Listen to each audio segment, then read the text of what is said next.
Hi, Dr. Rob. I'm so excited to see you. We were off last week, so I'm grateful to be back ITAMI. at seekingintegrity.com. So, hmm okay. So the first question, Dr. Rob, is my boyfriend seemed to meet the criteria for sex addiction. He finally went for an ADHD diagnosis after suspecting having it for many years and is now taking Vyvanse for it. After I spoke to him about his emotional cheating and excessive porn consumption, he says that he did not have an urge to masturbate for a whole month. Does that mean there was never a sex addiction to begin with, or it was just the ADHD symptom or hypersexuality? Or is he into denial of sex addiction and it will persist dormant or controlled despite him being on ADHD medication? This blog post about what seeking integrity does not treat also has hit me questioning. Bullet 4. I don't want to take time to do all of that. Can you just talk? Yeah. So, Sure. I mean, so what I don't know here, Tammy, and you don't either, is um, was there some confrontation or did something happen? Because when you've had a crisis in addiction, you had a car accident, you were drinking, or you spent all your money and your spouse found out. When we are in a minute of crisis, the desire to act out goes completely away. We have no desire whatsoever because we are already in panic, we are already in crisis, and we are not in, and we know it. And that's not a place when we don't have the desire to act out. So one of my questions and comments to the group is that happens. So if you just found out and your spouse says, well, I have no desire to do it anymore, they're probably right. But it will be back.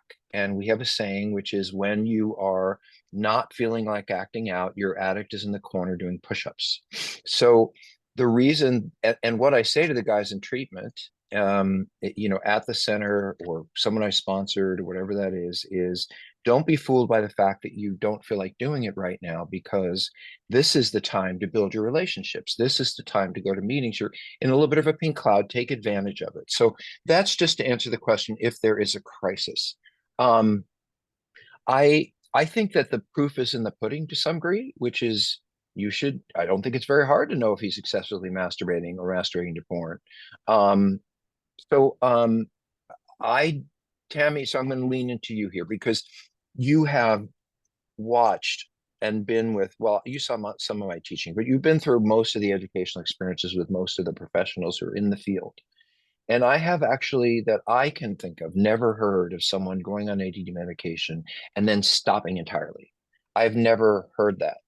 I've heard that the intensity might go down or the impulsivity may go down. They may be able to think it through more clearly, but I have never, and it's just me, I've never heard, and I never saw in treatment. We do put people on ADD meds. I've never heard from any of the professionals. So my answer would be it may make him more thoughtful. It may make him slow down. In my mhm. mind, it would help him think about, what do I need to do? Do I need to call someone? Do I need to It would reinforce his reflectiveness and his ability to carry through without being impulsive.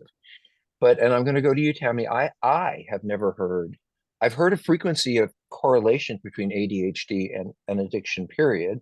More addicts tend to have ADHD, but I've never heard that stopping the ADHD would stop the addiction. So I hand it to you. That's what I was thinking, that exact same thing. And I quick checked that in blog post, but it was about bipolar and, other things. But, addiction with co-occurring ADHD, yes, you treat the ADHD, but you still treat the addiction. And so, yeah, I was talking to somebody earlier today and they were talking about, I don't have any desire to whatever. And I was like, and they thought they'd conquered that. And I was like, I'm not, I'm just not buying it. Like Dr. Rob said, doing push-ups in the corner. Yeah. And, when something, even boredom, loneliness, or a crisis, chaos, stress, whatever, hits, then the acting out, is the secure thing, that has been there all along. It's the safe thing to do. Well, Were you addicts going to say lie something? Go too. ahead. If our Yeah. lips are moving, we're lying. So someone Yeah. reassuring you, I would not feel reassured. What I would feel reassured by, and here's a try.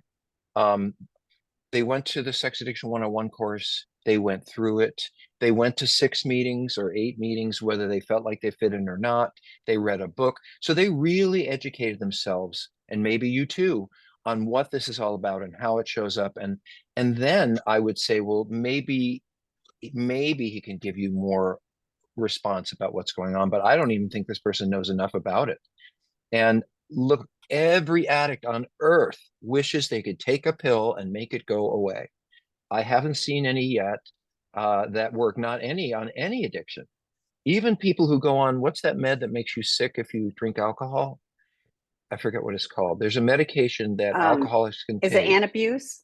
Yeah, antabuse, where if you drink, you'll get very quickly get very sick because it responds to the alcohol like that. I've seen people drink or on antabuse. They end up vomiting, but they will keep drinking. So anyway, this seems unlikely to me. I also didn't hear, I hate to go on and on. I didn't hear that, where is he getting the information? Has he been to therapy? Has he been to a 12-step program? Has he talked to a sponsor? Have the two of you gone to counseling about this? What has been done to be able to reassure other than his words? Because I don't believe words in that Well, way. and I put there's a link to the self-assessment, and it's have you ever, so it isn't just, oh, today I didn't do that, because addicts lie. So do you do this? Well, I haven't done it for 2 days, so therefore no, I don't do that. So I'm also, Dr. Rob did a podcast on sex, love, and addiction with Dr. Todd Love, not the same that does the groups on our site. Dr. Todd Love is an expert on ADHD. I just also added a link. There was there's a webinar with him talking about that, and ADHD does need to be attended to. It has severe consequences, and we have had clients who have had ADHD, lots of them, in our treatment program, and untreated, it does make it hard for them to concentrate on things, but they still had to do the addiction work. So yeah, he might feel like, oh, it's all okay.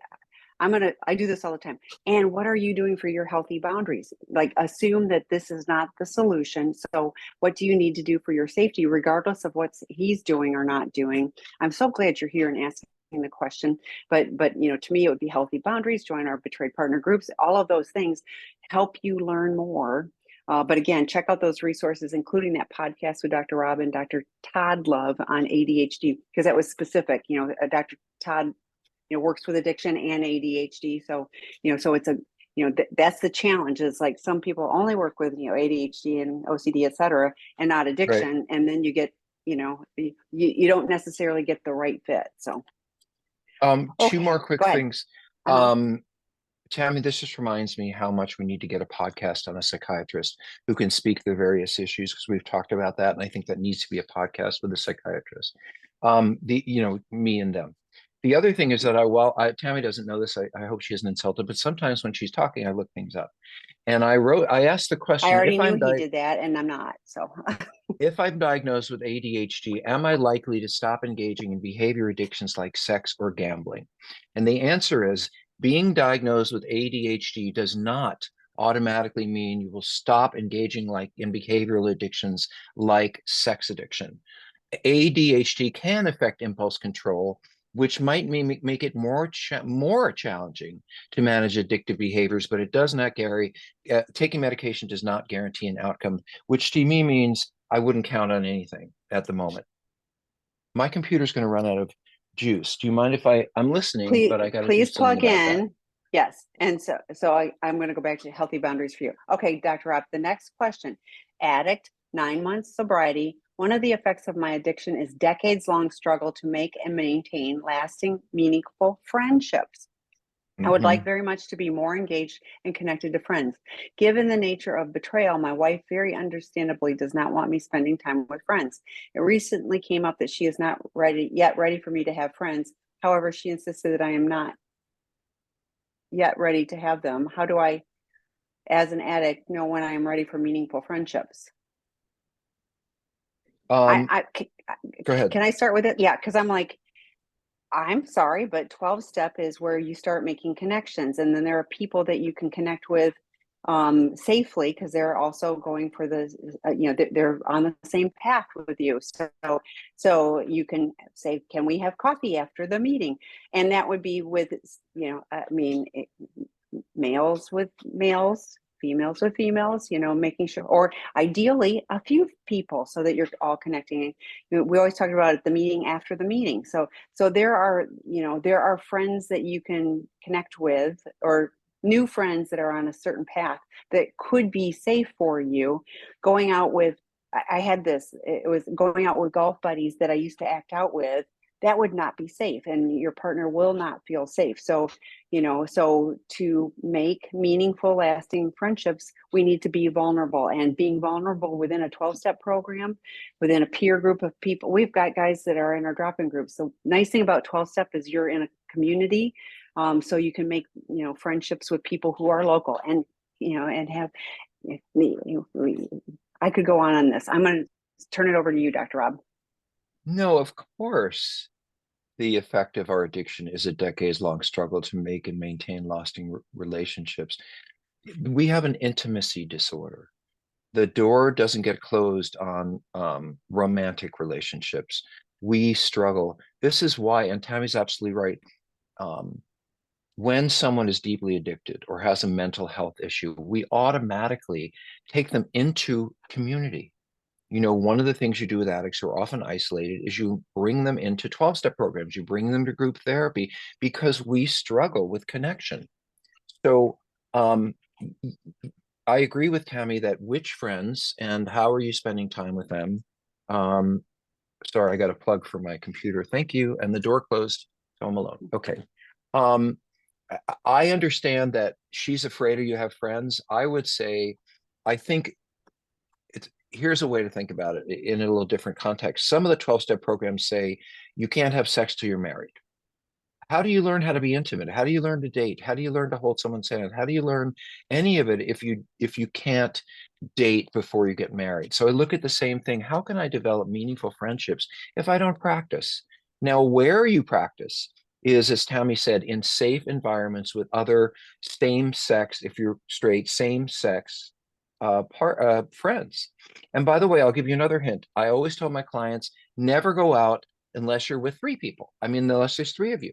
So don't go out one-on-one with another person. You're protecting yourself. You're making sure that you're safe. To a degree, your spouse is going to have to trust that that's what you're doing.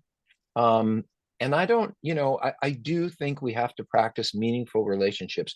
If you're talking about people who used to act out with, if you're talking, as Tammy said, about people who used to go to the strip club with, no, those are not the friends you want to be with. However, he does need to develop meaningful relationships. By the way, there is nothing wrong with him saying, I'm having coffee with a couple of my friends in the treatment therapy program. Would you like to come, or the 12-step program? If it's okay with them, would you like to come have coffee? I find some of the couples, when they get together, grow a lot when they're with other couples who have the same issue. You may not be ready to, he may not be ready to, but that's a really helpful thing. So, oh, by the way, you can develop friendships online. You don't have to be in real time. We do groups, where some of the free groups where people can connect with each other and they exchange phone numbers and they start talking, and then so it doesn't have to be in real time, but it does have to happen. Now I'm going to plug in my computer, but I'm listening. Okay. So the next question, Dr. Rob, what can help stop my attraction to unhealthy and emotionally unavailable people? I get the impression this is a betrayed partner. Uh-huh. So can you ask it again? Because I'm doing this plugin. Sure. What can help stop my attraction to unhealthy and emotional unavailable people? Nothing. Well, that's not entirely true. But one thing is hanging out with emotionally available people and people who do meet your needs and getting a sense of what that's like. That's one of the things. So, for example, we run the treatment center. I run the treatment center with 6 or 8 guys there, not one, because I want them to get a sense of what a healthy emotional relationship might be like, what a healthy family might be like. And my hope is when they go home that they will have, and I do hear this because they stay connected, and we do alumni groups with 90 people, that when they stay connected with these people, they get the opportunity to understand and maintain healthy relationships. But the other piece, when I said no, this is how I look at it. And I write about this in Prodependence. Hold on a second. I may never on my own be able to figure out what is a healthy relationship or not. But in recovery, I'm not on my own. So if I'm picking bad people, I would go to Sex and Love Addicts Anonymous. In other words, I would find Tammy talks about a posse. I would find, if I was a woman, a group of women who knew who I picked, who knew how I picked them, who knew my history, who knew what I wanted in a relationship and what I didn't, and even write some of that down. And then you can go to them and say, here, I've met someone. Do you think this is healthy? And they can say, because they're not in the, oh, they're wonderful and I can't stop thinking about them. And, they're not in that place. So they can help you. Other people can help you make decisions that are not good for you. And it's the same with addicts. I feel like acting out. I call someone. They're not in that place. They say, go have coffee with me. So I think we need to practice, and we need other people around who can say, I'm not sure that person's a good idea, or yes, they are. Because left to my own devices, I will pick the wrong person. Does that help, Tammy? Am I saying the It right thing? does. And I was thinking, I actually, after the end of one relationship, made a list of, and it was short. If I ever got, and which I had no intention of, it worked out pretty good, but actually it worked out great. But if I ever got in a relationship, he would be this and not be that. But it was short, but those were my core things, like those were the very important non-negotiable things. And the person I've been married to for over 30 years, I did not compromise on one of those things. Those are the non-negotiables. I shouldn't be compromising on any of those things. Again, short list. It wasn't, all of these wants and wishes. It was, these are the values. I think Dr. Rob is right about the attraction. But I just shared with somebody else, Dr. Rob, there's a new podcast with Dr. Stan Tatkin with Dr. Rob, but the old one is really good, and it's about we do. And I think it's one of those, if you listen to that's what a healthy relationship is. So then what does the characteristics of a partner need to be to fit with you to be able to do we do? And so I think if you back it up, I think it's easy to get caught up in the flutteries and all of this kind of stuff. And Right. woo, the intensity. You talk all the time about intensity. I think betrayed partners get caught in that too. It's like, it's so cool and so wonderful. You used to say before, they're draped in Christmas lights, so you miss, all the things that should be massive red flags. So I do love having a posse. I do think it's important to make sure you're having those conversations. Slow everything down too. It doesn't have to be a rush. It can be a process, and it's about learning and communication and all of those things that often get passed by early on in a relationship because it's so great. So Right. just slow it all down. So go ahead. And I'm going to add something else. And I know that we're taking a lot of time with questions. I hope they're helpful for everyone. I wrote a chapter in Codependence called Twos Don't Marry Sevens. And the reason I wrote it is because there's some idea under codependency and some other programs where if you really work on yourself and you work on yourself and work on yourself, you're going to pick people who are so much better. And what I think is twos don't marry sevens. And what I mean is, if you're an emotional two and you have a lot of problems, a lot of drama, a lot of challenges, and you say, well, I want to marry that really stable person or be in a relationship, you're going to look at that stable person. So many women tell me this, and he's going to be boring.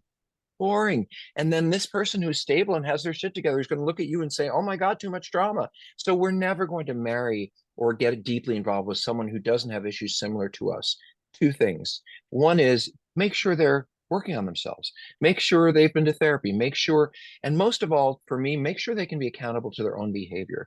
That if they do something wrong, they can come back and say, I didn't mean to, I'm so sorry. But if you have this expectation, you're going to be ready to meet the perfect person who's never going to hurt you, let you down, or have problems. That's not who we're wired to meet. But we can have a lot of help with it. Okay, let's move on. So now we're going to flip to the one just above it because it's a two-parter. So I am the betrayed partner. My partner and I have been together for 7 months now. Discovery was a few months ago. My partner considers himself a PA because he's only acted out with someone a few times, but he sexts a lot of women, manipulating them to get nude pictures. Is he both a PA and SA based off of what I just described? And lastly, what kinds of things are realistic for me to ask him to show proof that he is staying sober and not lying to me? He deletes lots of things off his slide on down to the last one, phone, which Okay. is in the device he uses to act out. And there's a lot of anxiety for me, being that we live 3 hours away from each other. So I don't know if he's telling the truth or not. He even lies to his sponsor and other addicts in meetings, but then later will confess with some prodding. He says that he would rather just forget about it and move on without telling anyone because it will send him into a shame cycle. What's the question? Is there an actual question? So there was a question in there. It was, and lastly, what kinds of things are real? So 2 questions. Is he an SA and PA? I have thoughts on that. And then lastly, what kinds of things are realistic for me to ask of him to show proof that he is staying sober and not lying to me? Can I answer the first one, and maybe you can Please, answer no, the second one? no, let's, Because I think that'd just be go good. for it. Yeah. So he's lying to you. Lying, lying. He is only, we often experience with spouses, and I think this is very painful, that we only tell you as much as we think you know. So if you know A and B, and we've actually done C, D, and E, we're only going to tell you about A and B because we don't want you to think there's more. We know there's more, but as long as you don't know it, we're not going to tell you. And then when you find out more, then we tell you about C, but we don't tell you about, in other words, we lie, and we lie in a way so that you won't get any more mad with us or any more upset with us. Everything in this story, and I don't want to go through the points, everything in this story, the diminishing, it's only this, you don't understand why I'm looking at this. It's not what you think. It's only been a few women or men. I want this to go away. Every single piece of that tells me lie, lie, lie. I couldn't interpret that any other way. So believe me, bring him to Seeking Integrity, and I will sit him down and I will get him to tell me exactly what's going on. But I don't think you can trust any of this. And so in some ways, your second question is moot, still needs to be answered. But please make sure you don't have unsafe sex with this person. Make sure you you can get an STD. He's lying, or she is lying. And I'm sad about that. I wish loving someone produced the truth. All of you do. Every spouse with porn addiction too has said to me, or said, if you just told me you had this problem early on, we could have worked on it together. But we are so afraid of getting in trouble that we will never say anything, or we'll say the least we can. And of course, that's more destructive than we've just been honest. So that's my feedback for that piece. Tammy, I know you have a lot to say here. Well, like, what's it matter if he's an SA or PA? He's betraying you. And I'm sorry. It was only a few times that I acted out with another person. He still acted out with another person, so, and I'm sorry, you're just dating and he's doing this, so, yeah, I agree with Dr. Rob. The rest is a moot point. What I think would be the most important was, what is reasonable for you to ask of him is that he takes responsibility for his actions. It will not just magically go away. You neither of you can just forget about it and move on. He will continue this path. I don't believe there's any abstinence in this. And why does his, oh, I feel so bad for me, get to keep him from moving towards you in a relationship? So yeah, this is one, like, if you were married 30 years, we'd have a whole different conversation, but you're dating, he's 3 hours away. You should not feel safe. You should be working really hard on your healthy boundaries. And I think I'd be like, he will always be an addict forever, so you get to choose. Like, this is not a judgment or whatever, but like, I give it some really hard consideration. Is, are you okay signing up for this, in advance, knowing all of these things, eyes wide open going into the relationship? If so, great. I'm sure he's got lots of great qualities too, but this is lies throughout. Well, and yeah, I want to say that a big chunk of that 7 months is exactly what Tammy said earlier, which is, it's the sparkly Christmas lights. It's I can't wait to tell all my friends about this person. They're all I can think about. That is a nature-driven bonding experience. But when that wears off, we begin to see who this person is. And so my guess is you've spent a number of months in, Love Me Town, in Excited Town. And so really you've only known this person for not that long a time. And I will say what Tammy did. If it were me and it was a 7-month relationship, I would run, unless you're prepared to live with a look, he's already lying to you already, and it's only been 7 months. I hope you've talked to some people who love you about this. I hope you're not hiding this or embarrassed about this, because people who love you will advise you. And if I loved you and I advise you, I would say run. Um, Unless you're prepared to help an addict and have them be your focus for the rest of your life. You have to decide if they're worth that to you. And I'm an addict. I want people to love me and marry me and all that stuff. So I'm on your side here, But you believe it were or also not. willing to do the work, you know, I mean, like both of us, we were willing to do the work. So we live in recovery, not, oh, I don't want to talk about that and hide, hide from that. That's different. Well, I want to add to that. I was in recovery before I got in a relationship. I was sober for a long period of time before I knew what was healthy and what wasn't. And what I was able to say to the person that I've been with her 22 years is, this is my history and this is what I have gone through, but it's been years and this is what I'm working on now. That's very different than saying I still have an active problem. And I think you were sober, Tammy, before you met your husband. Isn't that Oh, right? long. Yes. Yeah. Yeah. Yeah. Yeah. Okay. Yeah. So let's keep moving. Okay, the next one. I'm a partner of an SAPA. We've been only married for a year and a half. We are in our 30s and don't have kids. Initial discovery was immediately after our wedding. Afterward, my husband agreed to see a CSAT, but only stuck to it for a few months before reassuring me that he was all better. Refer to the previous one. I discovered him Right. soliciting a prostitute online a month ago. Since that event, he has been seeing a CSAT weekly. We are in couples counseling who is a CSAT, and he is starting doing 90 meetings in 90 days. He agreed to come to our program, but can't go for 8 weeks because of work. What else can we be doing in the meantime to facilitate his recovery and rebuild our relationship after the second insult? Yes, Well, hold on a second, Tammy. Is this 5:01 p.m.? this is 5:01 p.m. Dr. Rob. Hi, Yeah. Dr. Rob Okay. and Tammy. Right. So, um, when they say I'm going to treatment, does that mean they're coming in for residential treatment? They're coming to stay with us. They're going to work with me. Is that, do you think, what they're saying? It says coming to seeking integrity. Right. I Right. can't Okay. remember if I've got, if he's not signed up already, and he might be, we have one person, but if he's not already signed up, then I don't believe that. If he's that Right. one person, then yeah, because lots of people say, oh, I'm going to do that. And then as the time gets closer, oh, we don't really need to do that. So that's one caveat. Yeah. Or they didn't have, yeah. And so Tammy is saying that at the moment, even though we've been incredibly busy, and we have, at the moment in this short period of time, we only have one person who has paid and is on their way. So In unless, November. Yeah. Which would be about right. eight Oh, weeks. good. Yeah. Thank you. So Yeah. it We might do be have this one person. person. Mhm. What I don't understand, and only you can know this, is work that important? And I want to say this, if he had a heart attack, God forbid he had a stroke, one of your children was really sick, do you think he would say, well, it'll be 8 weeks before I can go to the hospital and deal with my heart attack? Do you think a week into treatment, he'd say, oh, I have a heart attack, but I'm better? So I'm questioning, and I really have to question this, how he has convinced you, my opinion, that he's got 8 weeks of work to go before he can go work on himself. Because my thought is, I wonder what he's doing out there or at work in the 8 weeks that he's waiting. That's even if he's signed up, that's just my thought about that. There was another question there somewhere. What does he I'm need to do sorry. to facilitate his recovery? So we Between have an now and online then, work group. I mentioned it at the top of the time. It starts tomorrow. That's Sex Addiction 101. But the second half, rebuild our relationship. Time out. Yeah, exactly. I was like, no, you can't. He after he gets done with treatment, we have testimonials posted on our website.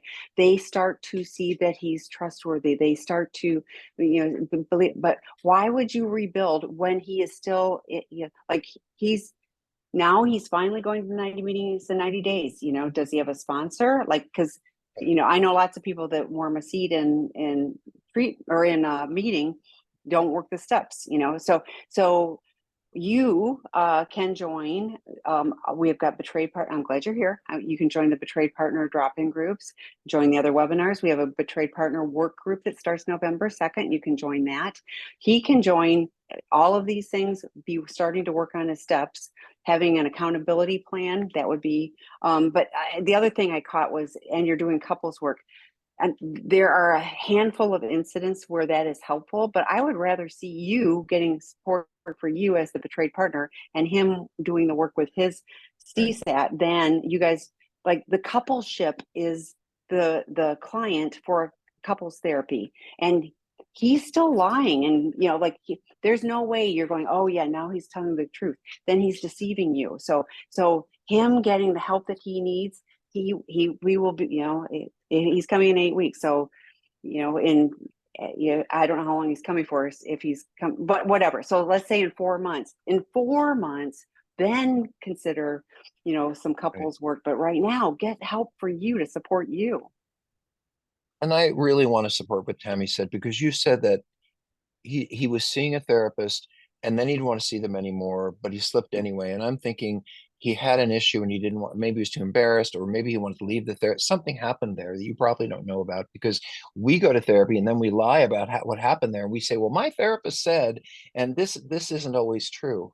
I want to say to all 42 of you, because I think this is really important, that because Tammy's absolutely right. When there's been a crisis, when there's been a crisis where there has not been meaningful support for the partner and meaningful, deep and consistent work for the addict, there is no point in going to couples therapy. No point. Because if I'm an addict, I'm going to lie. And I can't tell you how much that blows away a partner when they say, we spent all this money and I was so dedicated to couples therapy and you were lying there. The other piece is that and I say this a lot, if you go to couples therapy early, this is basically what you get. The addict says, I'm so sorry, I didn't mean it, please forgive me, I'm so sorry. And the partner says, you ruined my life and I can't stand you and I can't believe. That's all there is to say, is you ruined my life and I'm so angry, I'm sorry. There's nothing to do. You have no language for healing until you both have worked on yourselves. And I want to say one more thing. This is the hard part. Couples are used to leaning into each other. When I have a problem, when Tammy has a problem, we turn to our spouses and say, what do I do with this? I'm not sure. Now you have a huge problem, and the person you're used to turning to is not someone you can turn to because they're not safe, or because they're going to get very angry at you. So this is the time to turn outward and get a lot of support, so that when you do turn inward again, you have a lot of people to turn to and question and challenge, rather than just depending on each other. So I'll leave it at that. I know we got lots more questions. Yes. My SAPA says sometimes whenever we are having an intimate moment, such as me sitting on his lap, he feels like he wants to get up. He said he doesn't know why. Does this have to do with his intimacy disorder? Well, that's such a wide open question, because there could so many reasons. I am struck by that he doesn't know why. To me, there could be so many reasons. He has a history of sexual abuse. He's been acting out and he doesn't want you to know that in some way. He has erectile dysfunction. I mean, I don't know what it is that sets him off, but what I do know, and the most I can say about this, is you need to do a lot of talking about this. This is a meaningful issue. And you also probably need to go, if he's sober and you have support, this is a couples therapy issue once the two of you are in a good place. And as a sex therapist, I can say, there are certain people who might be able to talk to you about this. I don't know, but for him to say, I don't know why, that just doesn't feel right to me. He could say, I feel uncomfortable and I'm afraid of this and I didn't get an erection. But just to say, gee, I want you to get off my lap and I don't know why, that doesn't sound right to me. It doesn't sound like someone's being open and clear, and something's going on there that clearly we don't know about. The thing that I would be worried about if I were spouse is not worried about. I would be embarrassed. This would be a hard thing to talk about. I really give you kudos for talking about this, because basically you say is I get connected and then I get shoved away and I don't even know why. And I feel very sad for you that you start to feel close, especially to someone who's hurt you, and you're finally having a good moment and then they push you away. That just seems there's something really not okay about that. And I don't know what it is. I think I don't know as an excuse. I think they do know on some level, but I will go back to say to everyone, this is an intimacy disorder and we are afraid of connection. And it is easier for me as a sex addict to have sex with a stranger, because that's all about excitement and distraction and, not being present, and they're never going to let me down or hurt me. But when I'm in my family relationship, they can hurt me. They can let me down. It's more meaningful emotionally and it's more scary. So I can understand shutting down when you're being intimate with a partner, but I think there's a lot more he could talk about and you could ask about than what I'm hearing, because it's leaving you in the dark. So that's my thought. Tammy, do you have any feedback? Well, yeah, no, I mean, I wondered about, is there communication about, is it okay for me to, sit on your lap? I wondered about, like the sensate focus touch, where you start out and you're each communicating, because it can be kind of a safer way to start talking about things, because it can be challenging. And I did wonder about how long has, he been in recovery, because you didn't say my SAPA, in recovery has been. But I think it would be really good for him to explore with his therapist, and have those, like this happens and I get whatever it is, but then maybe, processing there. But yeah, couples therapy, could be really helpful too. So, There was okay. something else in there that I wanted to comment about. Sorry. Um, Hold on one second. Um, yeah, no, go ahead. Okay. Let's So the keep next going. one. Thank you so much for your help. Betrayed 3 years since discovery, now in consistent couples therapy with an ASAT. He agreed to work towards disclosure, but is slow walking everything, meetings, individual therapy, any accountability. He's finally committed to a regular meeting each week, but has resisted any further and ignored most requests, saying to he doesn't have the empathy to care, and his work addiction eclipses most things. Seems so much progress through our couple's recovery, but this has been the stalemate. I'm heavily in recovery and trying to ride the line between being available to heal the relationship, but creating boundaries with more distance, trying to accept that leaving might be necessary. Any steps that you can recommend I take in between? Hmm. Why don't you take a stab at this, Tammy, and I'm going to Yeah, respond after you. yeah, it's challenging because I love hearing that you're doing the work, and but yeah, I mean, if he is, I mean, I'm sorry, one meeting a week, like especially when there's so much, it would be challenging to face. I'm doing all of this work to heal a relationship that his addiction and his behaviors cause the gap. So it feels like you're doing a lot of work, but you're doing it with healthy boundaries.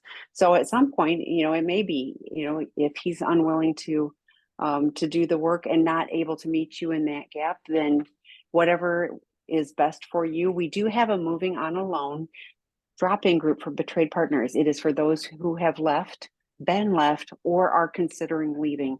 And it might be really helpful for you just to get some, thoughts and feedback with other people who are in a similar situation. It's on Thursday afternoon Pacific time. So check that out on our website. But that may be a useful space for you to share and get feedback from other people specifically in that situation. By the way, that there was no cost to that group. I just wanted That to Yeah, say they're all that. free. Yeah.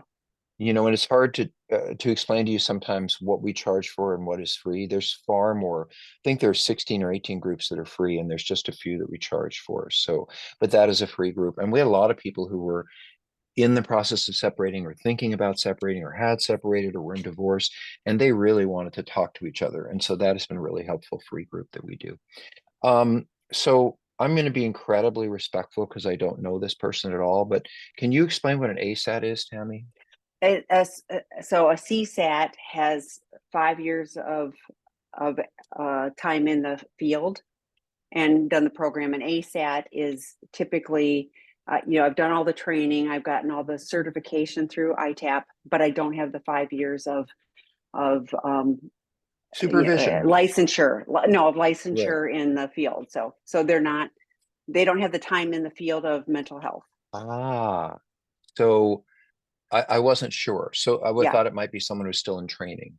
So just a thought about this. This is someone who is not yet done all of the training that one would need to get to have full control over these cases. And I am not in No, any way saying, no, that's go a ahead. CSAT candidate.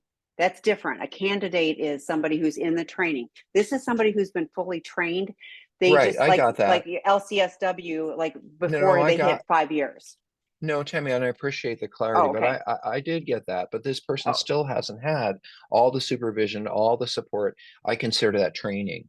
That they may have gone through all the classes and they may have gotten that acknowledged, but they're not fully trained yet. And so my experience, Tammy, did I get that right?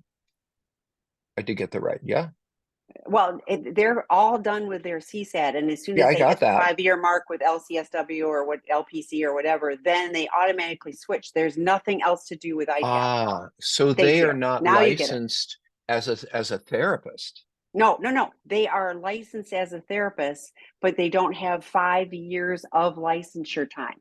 So somebody who was licensed, in Ah, 2013 and got all the CSAT would okay. have to wait till So 2018 to be let me posted. try that. Yeah. So this year I have 2 years ago I finished my therapy training and I've had 2 years of support and supervision in that field. But I have not been in the field of mental health for 5 years. And so I will be an ASAT until I have had 5 years of being licensed and in the field. So I'll go back to what I was saying. This person does not have a whole lot of training in mental health, not yet. So I'm not throwing it under the bus. They may be fantastic at what they do, but Tammy and I work with people who've been in the field for decades and they still ask us a lot of questions. And one of the questions they ask consistently is about disclosure. And listen, slow walking is not just something for you to talk to. Slow walking is someone his therapist should be saying, why are you slow walking and why aren't you accountable? And what about these meetings? Of course, he could be lying to his therapist. We don't know. But he finally committed to a meeting a week. How about he's committed to 4 meetings a week? And that's one piece. And the work addiction part, and then I'll leave it with that to Tammy. What could be more important than this? What could be more important than this? So I don't care if someone's addicted to work, their relationship is going to fall apart. They're going to lose everything. Maybe they could set a schedule for themselves and only work 9 to 5 and then leave. This is part of what Tammy talked about boundaries. Boundaries are not for the other person. Boundaries are not for me to get somebody to do something else, to go to more meetings, whenever. Boundaries are for me. So if I say I only feel safe if you are home by 6 and work 8 hours, that is your boundary. If I say I don't want you sleeping in our room with me, I want you to sleep in another room, I don't want to get closer to you, that is a boundary. It's not for them. And so I would be thinking about, do I feel safe with this person going to meetings once a week? Do I feel safe? Do I feel safe with them working 11 hours a day? By the way, you don't know what they're doing at work. So what Tammy said, I think there's a lack of boundaries on your part in terms of taking care of yourself, and in some ways looking to them to tell you what is safe when you already know. You wouldn't even be here asking these questions unless you already knew that you weren't safe. And by the way, please don't have sex with this person unless they are protected or and you need to go get tested. Yeah. So Tammy, what else have we? You want to say more about that? I know you No, do. no, no. I want no. We've got questions, and I want to make sure we get to them all. So, betrayed partner Okay. here. I found some more disturbing images of my PA male partner's phone. Morally, I think these images are very wrong and disturbing, but I'm not sure if these are illegal. Where can I see if these are illegal images, or what are the stipulations that deem an image illegal? I'm scared to do too much Googling, and I hope this is a safe place to ask. And thank you. Thank you for asking that, and I get it. So Dr. Rob, please Courageous. share. Yeah. Well, I think that's courageous for you to ask these questions. And I don't have an answer for you because there are a lot of 17-year-old young men and women who look 23. The issue that is illegal is child porn. Looking at underage people who are engaging in sexual acts or sharing those pictures with other people is illegal. I think bestiality, if I'm not mistaken, is illegal. Other than that, um, since you don't know if you know the age of this person, if you see that this person is clearly 13 or 12 or under, you have something to really be concerned about. I don't know. Now, you could, if you really felt strongly about this, go to someone who is kind of does detective work. If you, there's a word for that, forensic evaluations of computers, and they can go through it and they can tell you what is legal and what isn't. I would be very concerned. Let me tell you what happens if you're looking at illegal images. The FBI comes to your house, this is true, and knocks on your door and says, someone in this house has been looking at illegal images, and we're really concerned, and we're going to take every one of your devices and your phones, and we're going to put them in this truck. And then we're going to interview you, and we're going to interview the other person, and then we're leaving. And then you don't hear back from them for 3 or 4 months. I've had people kill themselves in that period of waiting for 3 or 4 months. It is an incredibly humiliating, awful, painful, and scary experience to go through. I don't know to what degree you feel that this person is looking at those images. I would be, if you're concerned, I'm concerned. But the bottom line is age. They have to be over 18. And if they're not, you are he's subject to arrest. Now, I'm not sure, Tammy, if it's, honestly, if there are states where it's under 16, because obviously you can, but I'm not entirely sure about that one. I'm not 100% sure either on that. And here's a challenge, and I hate to share this, but it's true. So in California and Pennsylvania, it might be more now. I don't There's more recall, now. but I know for sure those two states, if he goes to the therapist and starts saying what the images are, they are mandatory reporters. So it's really difficult, because what an addict needs to do is tell people what or she is doing, so that they aren't holding secrets and getting, are able to get help. But unfortunately, it has put everybody in a very difficult situation. So if you're in one of those two states, there's a little bit of an added burden. So, feel free to email me, Tammy, Tami, at Seeking Integrity, and you can share, and I can do some research, because I do this kind of stuff all the time, and I will find out, but that will take you out of the loop. I'll see what I can find that might be useful, but give me a little bit of, I don't want the images, just tell me a little bit about what they are. So and I want to say, because I look things up while we were talking, it doesn't matter how the age of consent in the state where this person lives may be completely unrelated to looking at those images online. And it's very likely that if they're looking at 16-year-olds online, and yet 16 is an age of consent in that state, they are still doing illegal things, because they may be, look, if I send you a message, that doesn't go to you. It goes to Atlanta, or it goes to New York, and then it comes to Tammy. Not every state has. So literally, if I send Tammy an illegal image, it's going to go out of state and come back to her. Then I have transmitted illegal images over the internet. So my red flag goes up. I think you have every reason to check this out. I am worried about you. It will not just affect you. It will affect you and your children and your family. And they put this in a newspaper, and it's a nightmare. So, yeah. And we have a residential treatment program. We have many people, and unfortunately, some who have had the FBI, and it really is, the FBI swarm their house, so very traumatizing for everyone in that situation. But, we are able to help, the people who are struggling with this and the betrayed partners. So please consider that, as an option as well. So Dr. Rob, the next one. Betrayed spouse here 20 months since D-Day, physically and legally separated for a month. Husband is sober, dabbles in recovery, but thinks he is doing everything he can. He is overwhelmed and depressed that we are apart, making it difficult for him to focus on recovery. He asks why I'm so angry. There is anger I have for the acting out and the deception that occurred over the years, but also new anger from collateral loss of our life, our home. How do I get him to understand? Well, I think he's so focused on his own losses and his own unhappiness that this is pure lack of empathy.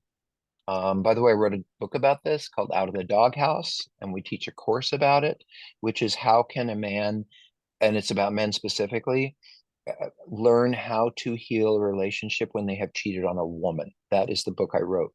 And I don't think that this man has any clue about what you're going through. He is so obsessed with, oh my God, I'm overwhelmed, I'm depressed, we're apart, poor me, you're still angry at me. I thought, I was working on this, this is a lot of self-pity.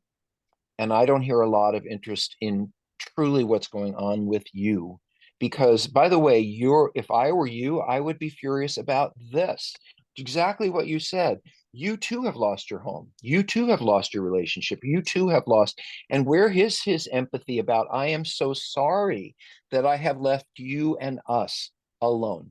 So what I hear is a lot of self-pity, a lack of empathy, and anger doesn't, you'll be done being angry when you're done being angry.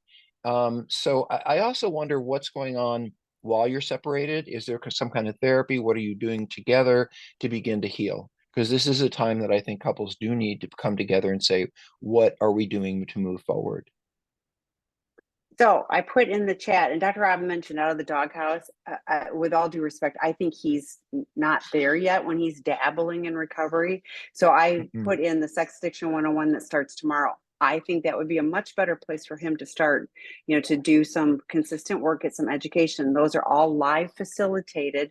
It's $375 for the entire 6-week course. So live facilitated once a week, 90 minutes. Sex Addiction 101 Part 1 starts tomorrow. There's Part 2 and 3.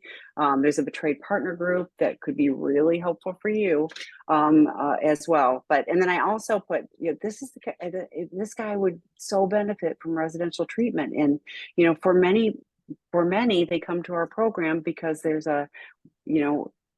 we can be together, but you need to get help, or we can be apart. And it's I not, think that's not a manipulation. That is, my boundaries. I want to see us together, but I can't, this is too painful for me to sit here and watch you self-destruct, and ruin our relationship. And I want to add also to Tammy said that I do consultations. And I think this is a great situation to sit down with the two of you and say, hey, let me hear your whole story and where you're at, and if I can give any direction and advice, because this is what I do. I look at the couple, I look at the individuals, and I help them figure out what their next steps are. That's really what I do. And there is one more thing that you said about all of this. Where is it? Uh, Oh yeah, because you're feeling bad. Oh, because it's more self-pity. He feels bad about the situation that he created, and that makes him hard to focus on his recovery. For me, it would be, oh my God, look what I did. I better focus completely on recovery. Mm-hmm. So this is all back, what does it say? Ass backwards? Ass backwards. Yeah. Right. And trying to get Yeah. your sympathy is what I'm Yeah. hearing. Yeah. Let's keep Or, moving. the poor me, so that I don't Lots of really have to me. do anything. So yeah, go Oh, ahead. one more thing. Please don't put in your first and last name. Put in your first name or put in anonymous. Someone wrote their first and last name. It's fine, but everyone can see that. Is that right, Mhm. Tammy? So I think Um, it's best. I think so online, but I don't think so on the recording. I don't think that comes No, up. So not on that's the good. Yeah, yeah, recordings. yeah.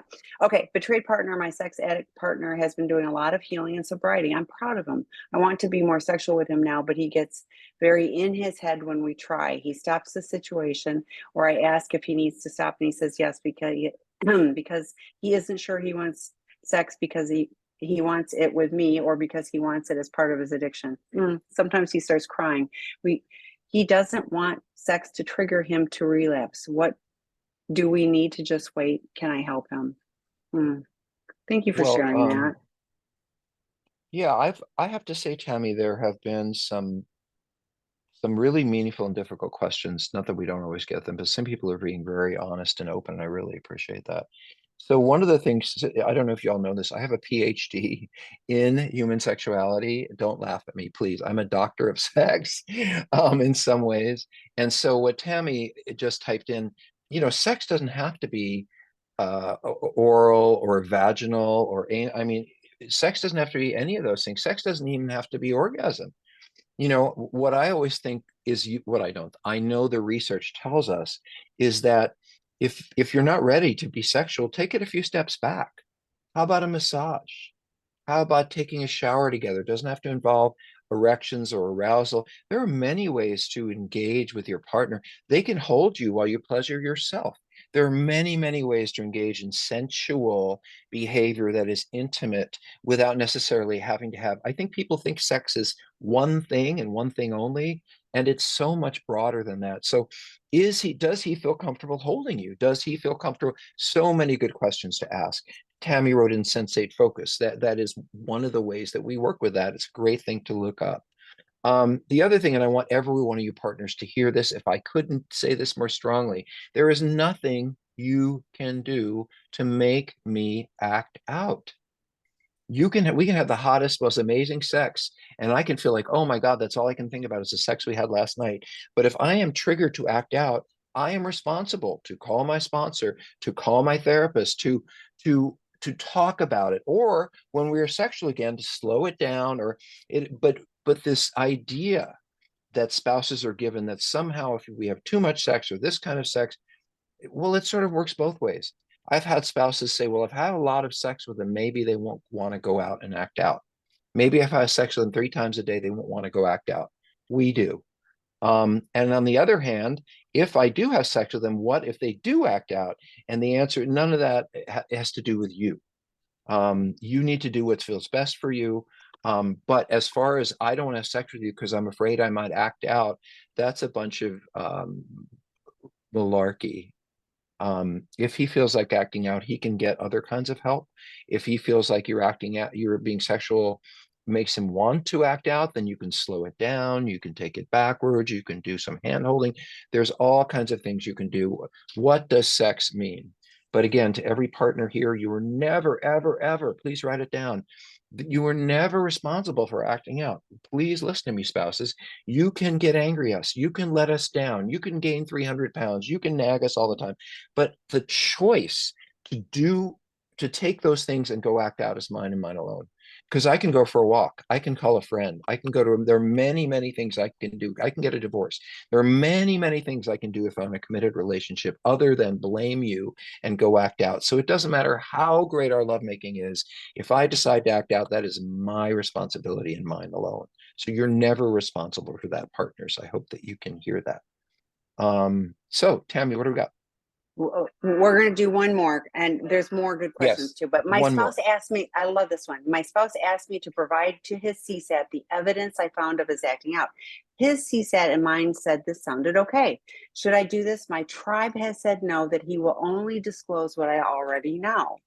That's a great caveat to that. So a couple of things. In therapy, we have a word called collateral. And what that means is you are not my client. You may be their wife, you may be their sister, but I want you to come in and give me some information to better help me help my client. And so there's nothing wrong with this person's CSAT or therapist saying, there's nothing wrong with your saying, I'd like to go one of your therapy sessions. Nothing illegal, nothing wrong. We consider you collateral. There's absolutely nothing wrong with saying to that CSAT. In fact, I encourage it. I don't know what's going on in your therapy. It's none of my business, but I'm hearing that everything's fine.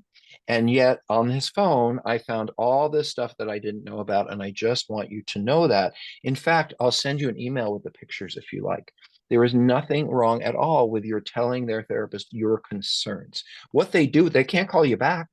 They can't respond to you because we have a legal responsibility not to reach out unless he's given the therapist permission to talk to you. But we can take information. We can listen to a voicemail. We can read an email from you. We just can't respond to you because that would be breaking the person's confidentiality. So partners, feel free to send the therapist. Now, if you call us every day or send us email 3 times a week, we're not going to be comfortable with that. But if there's one message that you're concerned about and you want to give that to us, please let us know. He's still talking to the affair partner.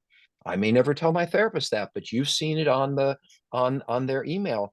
Send it to me. Let me know because a client may never tell me. So Tammy, it's dinner Well, time. but I want I'm sorry. no, the only piece because the concern from the tribe is if I give this information, then he's going to manipulate it and go, this is, oh, this is all I have to disclose. So, any thoughts on that aspect of it? That's the only piece I want to make sure we cover too. Why don't you cover it? Because we only have a minute and I think it's your question. So why don't you? Well, no, I can understand that, but to me, this would be, these are the Who's things the I've tribe? discovered. Can you help me understand I what think that it's means? like I call them the posse. So it's the people, my support team.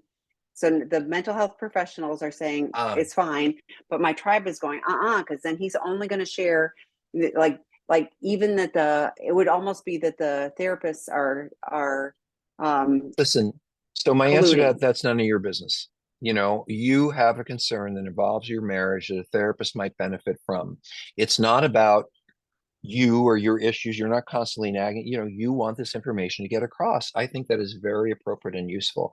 I can understand your tribe feeling like you're getting too involved or you're not taking care of yourself, or but this is something that is taking care of yourself. And I really do think that it's okay.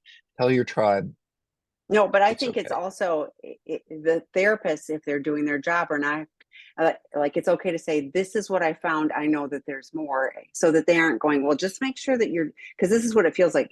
Then his disclosure just has to check off these items because those are the found ones. Right. That, yeah. So I don't perceive that that would be, what would really happen. Yeah.